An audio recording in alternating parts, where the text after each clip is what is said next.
Hello everyone, welcome to chemistry forever. এর আগের ভিডিওতে আমরা দেখেছিলাম SN2 রিয়াকশানের ক্ষেত্রে রিয়াকশানটা কেমন হয় আর তার স্টিরিওকেমিস্ট্রি কেমন হয়, আর শুরু করেছিলাম factors affecting the reactivity of nucleophilic substitution reaction. তারই মধ্যে আমরা দেখেছিলাম যে সাবস্টিটিউশন রিয়াকশানের ক্ষেত্রে সাবস্ট্রেটের নেচার কীরকম হবে।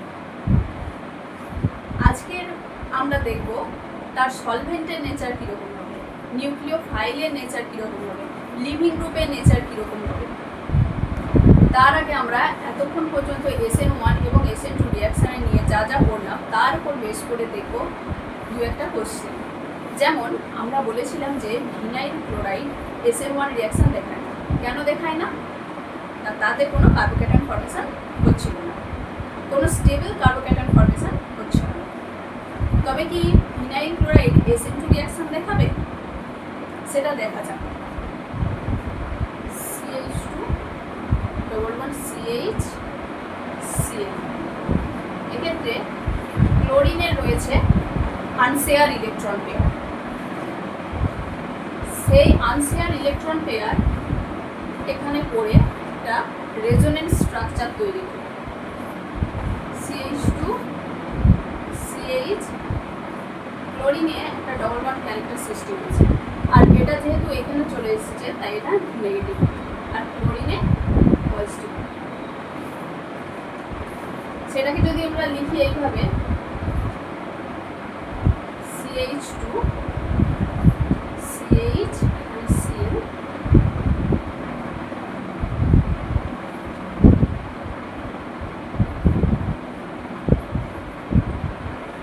এটা মানে partial double bond character.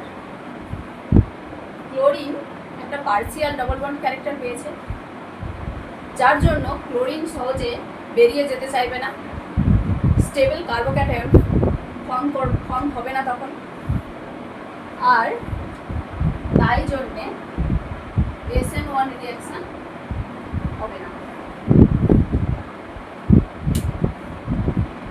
SN2 রিয়াকশানের ক্ষেত্রে কী হবে? ব্যাক সাইড অ্যাটাক হবে। SN2 রিয়াকশানের ক্ষেত্রে যখন ব্যাক সাইড অ্যাটাক হবে তখন নিউক্লিওফাইল আর লিভিং গ্রুপের অ্যাঙ্গেল 180 ডিগ্রি থাকার কথা। মানে নিউক্লিওফাইল 180 ডিগ্রি অ্যাঙ্গেলে আসবে আর ক্লোরিন বেরিয়ে যাবে। কিন্তু এদিক দিয়ে নিউক্লিওফাইল তো এই কার্বনে অ্যাটাক করবে, এই কার্বনের সাথে লিভিং গ্রুপ যুক্ত আছে, তাই 180 ডিগ্রি অ্যাঙ্গেলের ক্ষেত্রে এখানে স্টেডি ক্রাউডিংয়ের সৃষ্টি হবে। তাই জন্যে এখানে SN2 রিয়াকশানও কিন্তু হবে না।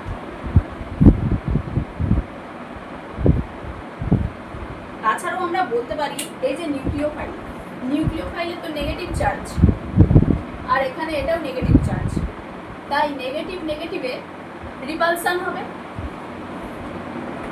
তাই এখানে অ্যাটাক করতে পারবে না, তাই জন্য SN2 রিয়াকশান হবে না।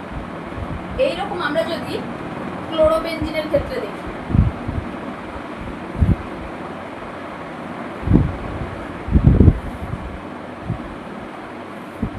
ক্লোরিনের কি আনশেয়ার ইলেকট্রন পেয়ার রয়েছে, ক্লোরিন এখানে পড়বে আর এটা এদিকে যাবে।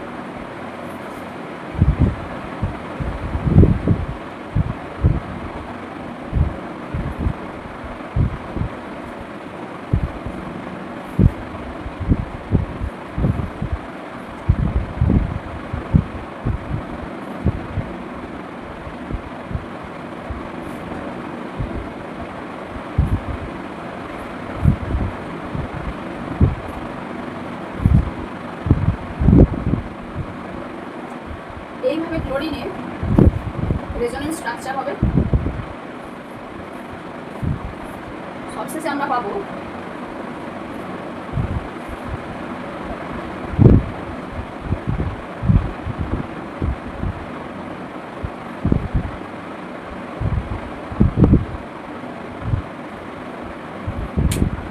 ডেল নেগেটিভ হয়েছে এখানে, এটাতে এখানে হয়েছে, এইটাতে এখানে হয়েছে, আর ক্লোরিনে ডেল পজিটিভ। কোনো কার্বোক্যাটায়ন তো ফর্মেশনই হচ্ছে না, তাই SN1 রিয়াকশান তো হবেই না। আর SN2 রিয়াকশানের ক্ষেত্রে ব্যাক সাইড অ্যাটাক নিউক্লিওফাইলের ব্যাকসাইড অ্যাটাক হবে না ডিউ টু স্টেরিক ক্রাউডিং।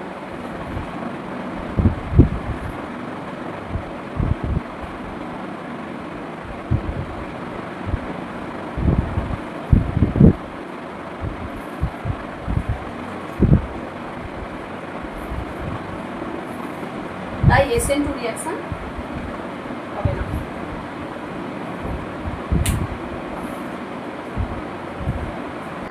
এরপর আসছি পরের কোশ্চেনে।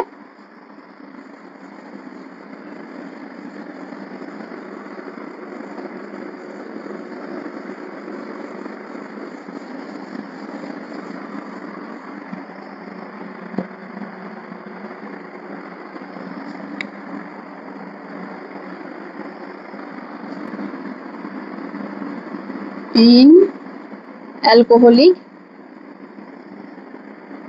AgNO3 solution, allyl chloride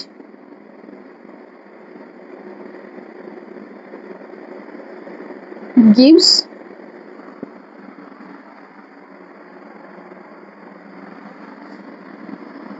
PPT মানে precipitate,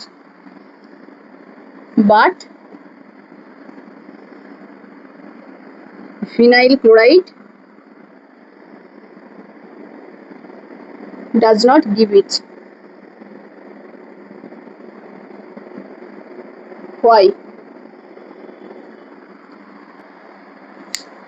অ্যালকোহলিক AgNO3 সলিউশনে অ্যালাইল ক্লোরাইড প্রেসিপিটেট দেবে, কিন্তু ভিনাইল ক্লোরাইড দেবে না। কেন দেবে না?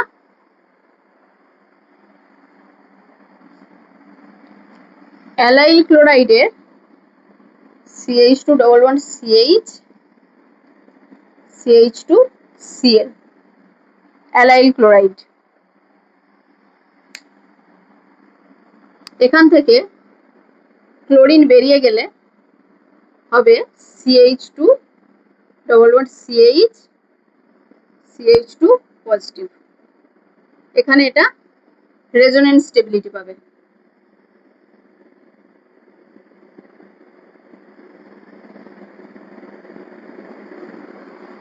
রেজোনেন্স স্টেবিলিটি পেয়েছে একটা, মানে স্টেবল কার্বোক্যাটায়ন আর কি হয়েছে প্লাস Cl মাইনাস।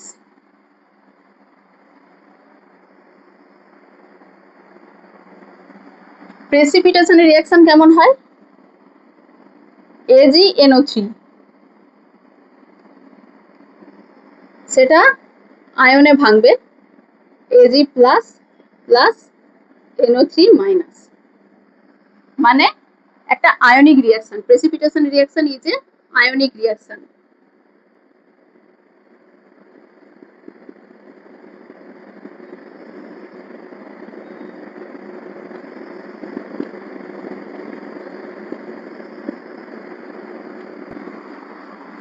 তাই এইখানে Ag প্লাস আর এইখানে Cl minus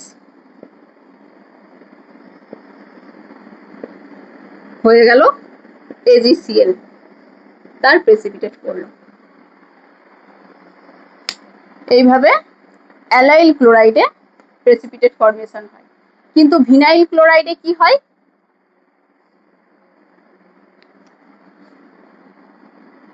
CH211CH Cl, vinyl ক্লোরাইডে chlorine বেরিয়ে গেল, CH211CH পজিটিভ হলো প্লাস Cl মাইনাস হবে। এটা ভেরি আনস্টেবল কার্বোক্যাটায়ন।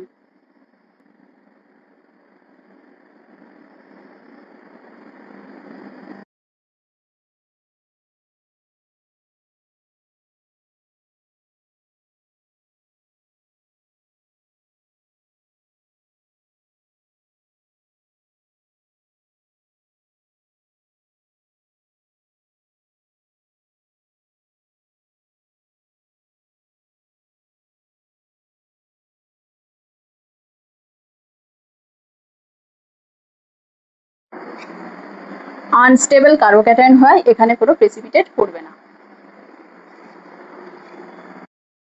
এরপর আমরা চলে যাব নিউক্লিওফিলিক সাবস্টিটিউশন রিঅ্যাকশনের nature of the solvent.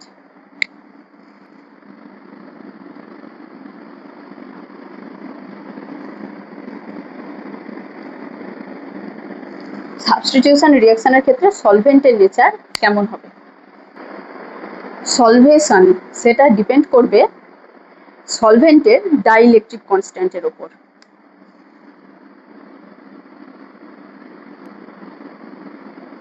Solvation depends on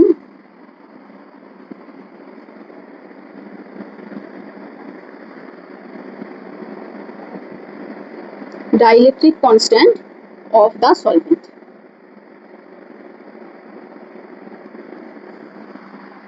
dielectric constant বলতে কি, সলিউশনে যে আমাদের পজিটিভ আর নেগেটিভ আয়ন থাকবে, সলভেন্ট কি করবে, পজিটিভ আর নেগেটিভ আয়নের মধ্যে যে ইলেকট্রোস্ট্যাটিক অ্যাট্রাকশন ফোর্স সেটা উইক করে দেবে।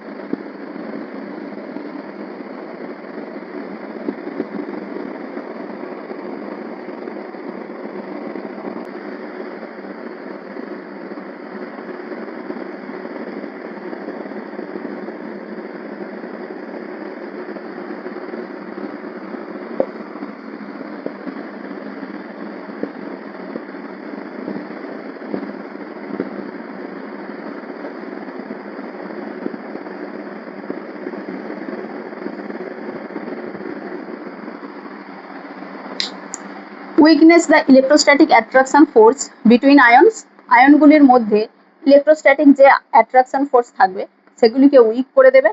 Making it easier two separate, সেগুলিকে পৃথক করবে। অ্যান্ড রিমেন সলভেটেড, এবং তারপর সেগুলি সলভেটেড হবে।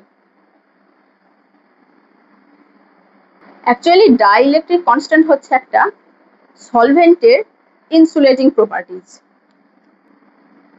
Dielectric constant is a insulating properties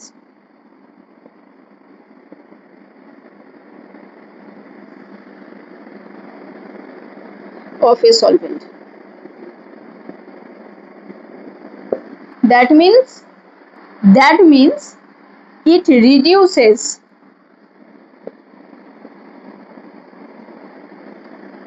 reduces or prevents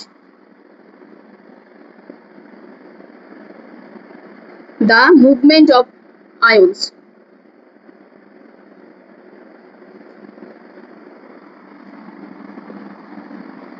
through it.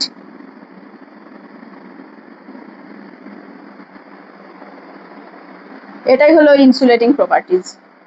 এই ডাইইলেকট্রিক কনস্ট্যান্টের ওপর বেস করে আমরা সলভেন্টকে দুটি ভাগে ভাগ করতে পারবো, একটা হলো পোলার আর একটা হলো নন পোলার। সলভেন্টকে দুটি ভাগে ভাগ করব, একটা হলো পোলার আর একটা হলো নন পোলার। পোলারের ক্ষেত্রে ডাইইলেকট্রিক কনস্ট্যান্ট হবে গ্রেটার দ্যান ইকুয়ালস টু 50, আর নন পোলারের ক্ষেত্রে ডাইইলেকট্রিক কনস্ট্যান্ট হবে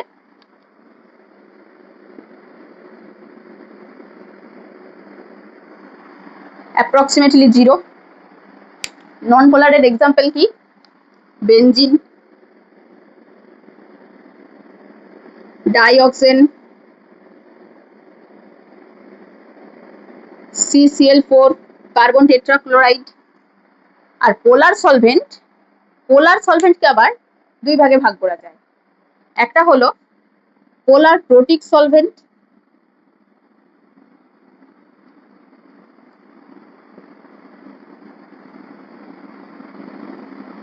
আর একটা হলো পোলার অ্যাপ্রোটিক সলভেন্ট।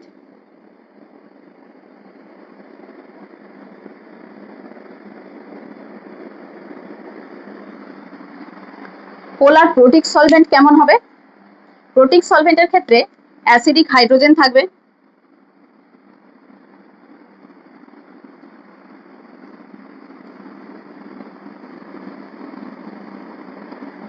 আর পোলার প্রোটিক সলভেন্ট ক্যাটায়ন আর অ্যানায়ন দুটোকেই কিন্তু স্টেবিলিটি দেবে।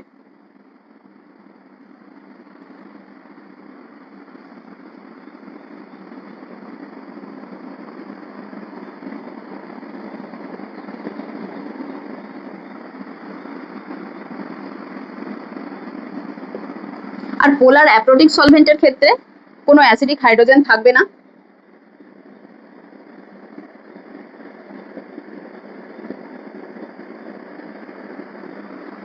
আর সেটা পোলার অ্যাপ্রোটিক সলভেন্ট স্টেবিলিটি দেবে কেবলমাত্র ক্যাটায়নকে।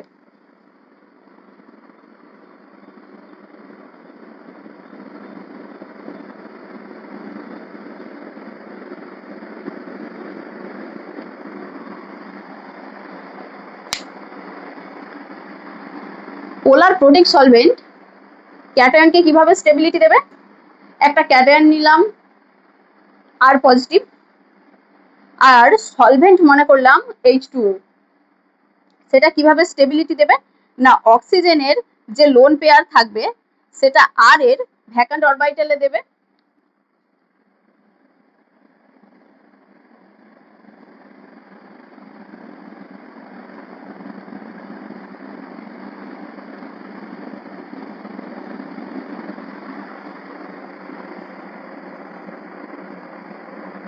অক্সিজেনের যে আনশেয়ার্ড ইলেকট্রন পেয়ার ছিল সেটা আর এর ভ্যাকান্ট অরবিটালে দিয়ে ক্যাটায়নকে স্টেবিলিটি দিয়ে দেবে। আর অ্যানায়নকে কিভাবে স্টেবিলিটি দেবে? মনে করলাম অ্যানায়ন X-, সেটাতে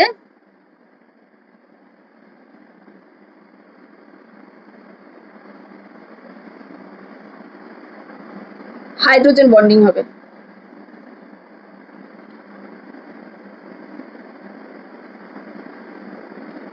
এইভাবে অ্যানায়নকে স্টেবিলিটি দেবে হাইড্রোজেন বন্ডিং এর দ্বারা।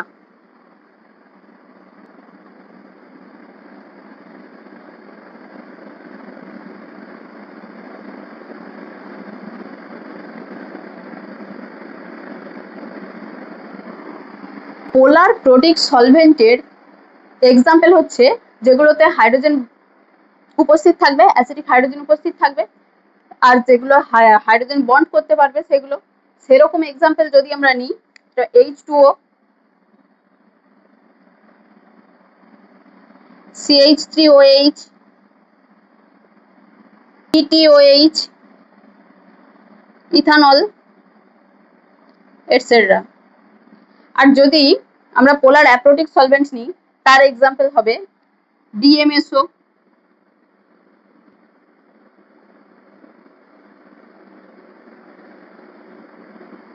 Dimethyl sulphoxide, CH3CN, methyl cyanide, etcetera.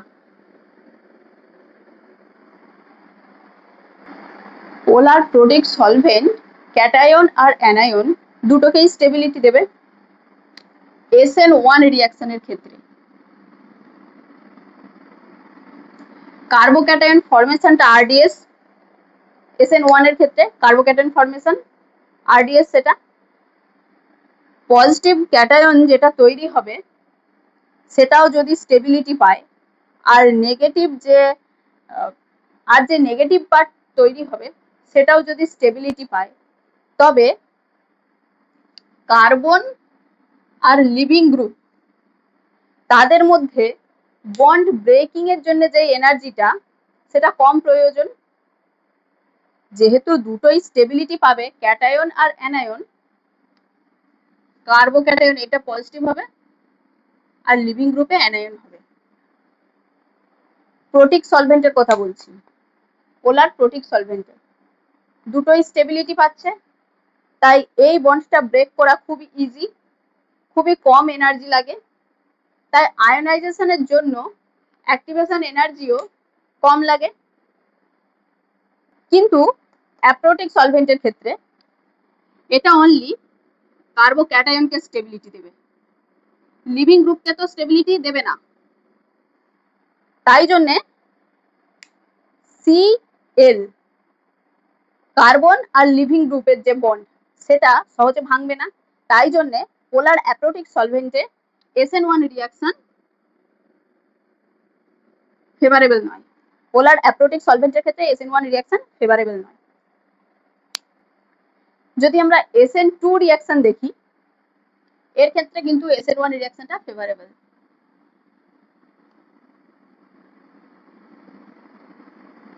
মানে এই পোলার প্রোটিক সলভেন্টের ক্ষেত্রে যদি আমরা SN2 রিয়াকশন দেখি, SN2 রিয়াকশনের ক্ষেত্রে লিভিং গ্রুপ প্রথমে বেরিয়ে যাবে আর তার সাথে সাথেই নিউক্লিওফাইল এসে অ্যাটাক করবে। লিভিং গ্রুপ বেরিয়ে যাবে আর তার সাথে সাথে নিউক্লিওফাইল এসে অ্যাটাক করবে। লিভিং গ্রুপ যে বেরিয়ে যাবে সেটা রিয়াকশন মিডিয়ামে অ্যাভেলেবেল থাকবে, তখন এই ব্যাক সাইড অ্যাটাক করার জন্য যে নিউক্লিওফাইলের প্রয়োজন সেটা সহজেই হতে পারবে, রিয়াকশন মিডিয়ামে সহজেই সেটা উপস্থিত থাকতে পারবে। তাই জন্যে পোলার অ্যাপ্রোটিক সলভেন্টের ক্ষেত্রে কিন্তু SN2 রিয়াকশনটা ফেভারেবল।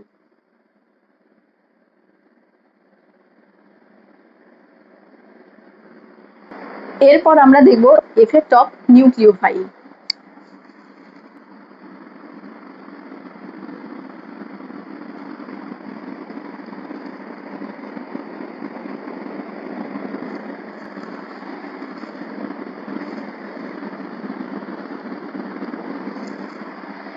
SN1 রিয়াকশনের ক্ষেত্রে আমরা জানি SN1 রিয়াকশনের ক্ষেত্রে যেটা RDS হয়, মানে যেটা কার্বোক্যাটায়ন ফর্মেশন, সেটাই তো RDS হয় SN1 রিয়াকশনের ক্ষেত্রে।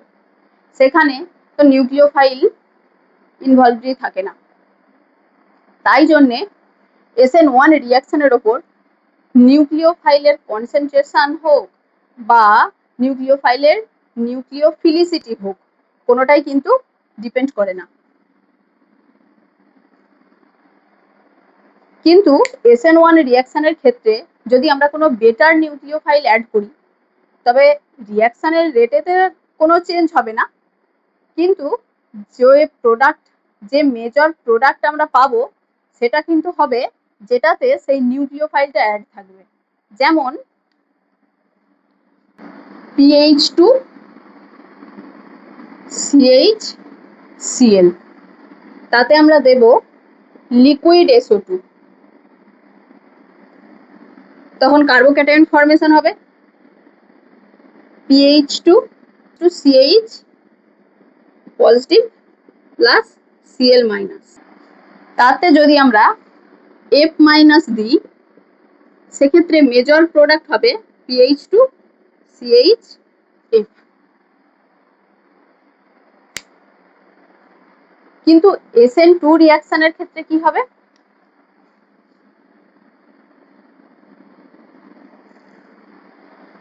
SN2 রিয়াকশনের তো ওয়ান স্টেপ রিয়াকশন, সেটাই তো RDS, সেখানে অবশ্যই নিউক্লিওফাইল যুক্ত থাকে। সেখানে নিউক্লিওফাইলের কনসেন্ট্রেশনের উপরও SN2 রিয়াকশন ডিপেন্ড করে। কনসেন্ট্রেশন অফ নিউক্লিওফাইল তার উপরও SN2 রিয়াকশন ডিপেন্ড করে। আর নিউক্লিওফাইলের নিউক্লিওফিলিসিটি তার উপরেও কিন্তু SN2 রিয়াকশন ডিপেন্ড করে। নিউক্লিওফিলিসিটি যত বেশি হবে, নিউক্লিওফাইলের কনসেন্ট্রেশন যত বেশি হবে, তত SN2 রিয়াকশনের রেটও তো বেশি হবে। এরপর আমরা যদি হ্যালাইড আয়নের নিউক্লিওফিলিসিটি অর্ডার দেখি,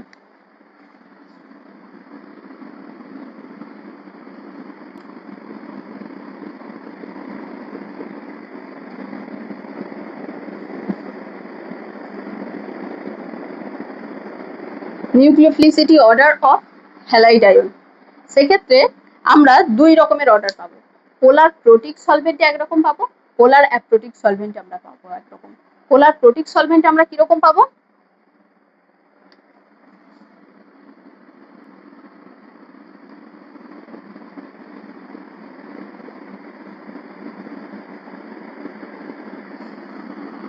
প্রথমে F minus less than Cl minus less than Br minus, তারপর I মাইনাস। আর পোলার অ্যাপ্রোটিক সলভেন্টে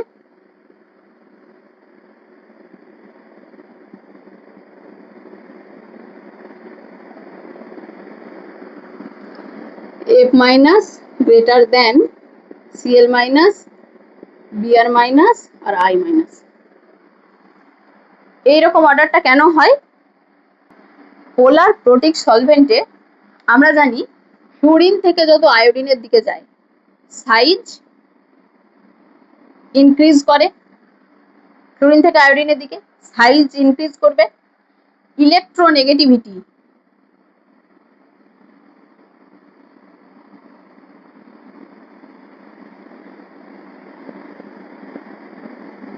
সেটা ডিক্রিজ করবে, তড়িৎ ঋণাত্মকতা, fluorine more electronegative, iodine less electronegative.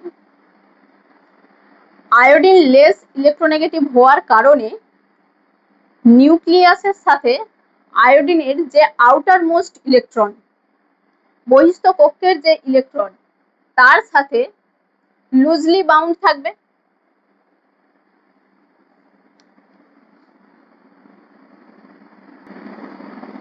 Outer most electron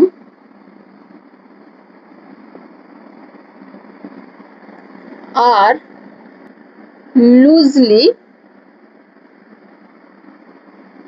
bound with nucleus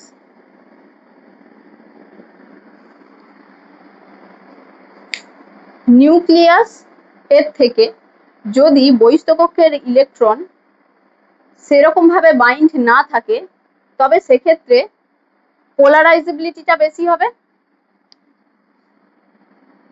পোলারাইজেবিলিটি increases.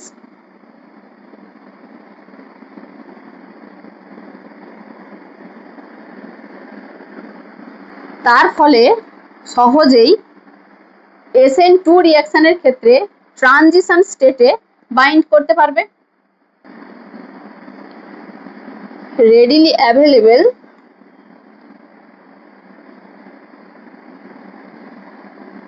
for making bond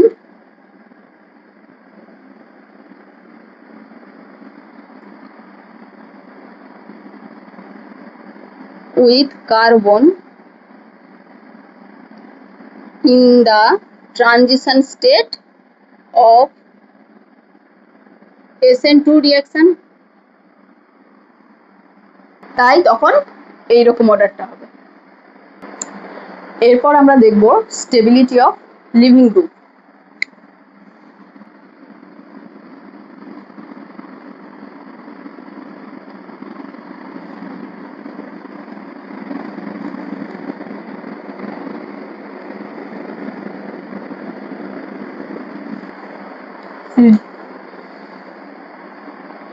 SN1 এবং SN2 দুটো রিঅ্যাকশনের ক্ষেত্রেই living গ্রুপটা খুবই একটা important.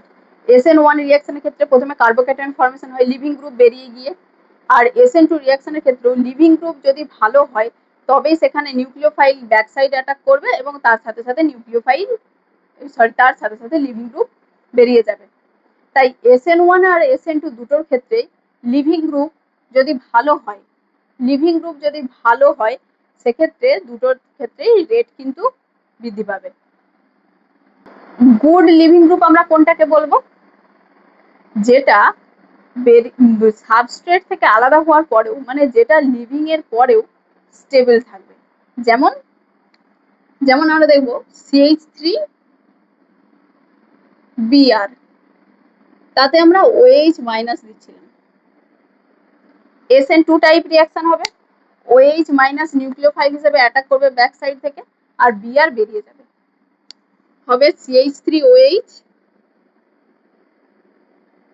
Plus Br minus.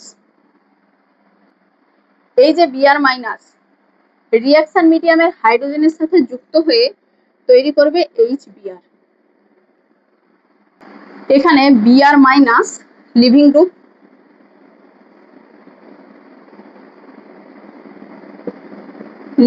Br minus. তার কনজুগেট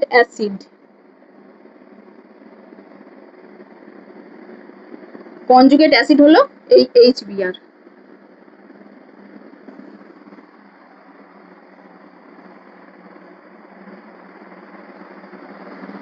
আর এটার যদি আমরা অ্যাসিড স্ট্রেংথ দেখি,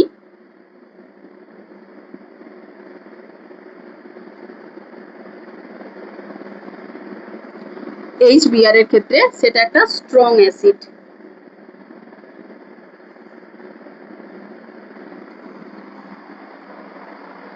তার মানে রিঅ্যাকশন মিডিয়ামে Br মাইনাস ফ্রি হওয়ার পর সেটা স্টেবল হচ্ছে HBr ফর্ম করে। একই রকম ভাবে আমরা যদি দেখি I মাইনাস, তার কনজুগেট অ্যাসিড হলো HI, এটাও কিন্তু ভেরি স্ট্রং অ্যাসিড।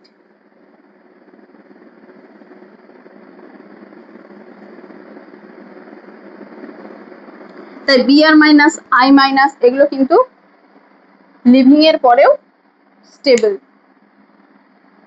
তাই এগুলোকে বলবো আমরা গুড লিভিং গ্রুপ। হ্যালোজেনের ক্ষেত্রে আমরা যদি এর অর্ডার দেখি,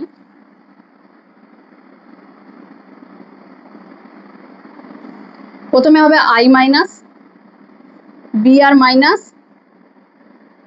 Cl মাইনাস, F মাইনাস। কেন এরকম হবে না? I minus larger size,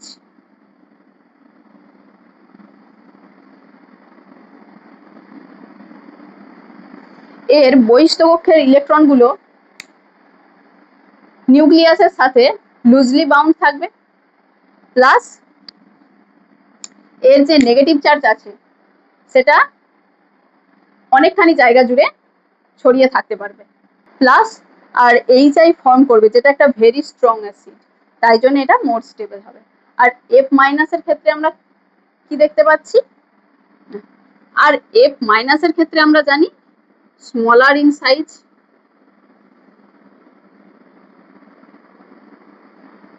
more electronegative,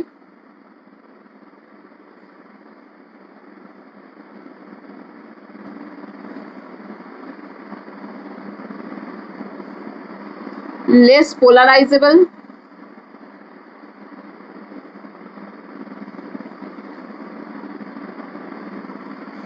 তাই জন্য এটা লিভিং এর পরে আনস্টেবল থাকবে।